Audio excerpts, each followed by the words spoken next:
As President-elect Donald Trump continues to say that he is going to impose a 25% tariff on Canada, Canadian officials are firing back. The Premier of the Ontario province says he will impose his own restrictions on imports from the U.S., including alcohol. Join your side's Nate Benson is looking into this for us tonight. Nate, what is the latest on this story? Well, Scott and Mary Alice, it seems there could be a brewing beer battle along the border, but is it real or political bluster?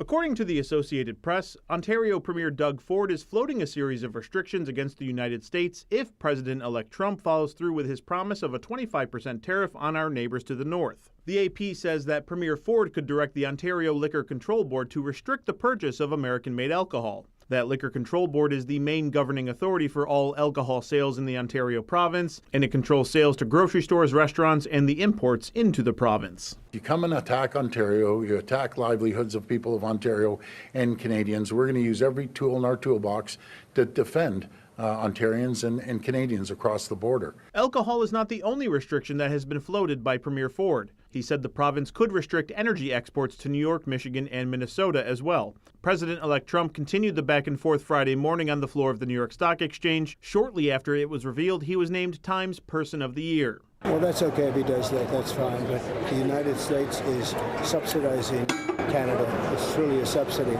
and we shouldn't have to do that. Since it's a weekend, we'll focus on the possible ban of alcohol exports to Ontario. What kind of impact could this have on local producers here in Western New York? According to the Ontario Liquor Control Board website, out of the 12,992 products it sells from around the world, 1,376 are from the U.S., and of that 1,376, only 16 different products are made in New York, mostly from distilleries and vineyards. Seeing this news, is this political bluster or is this legitimate? Is it going to have an impact on breweries in New York State?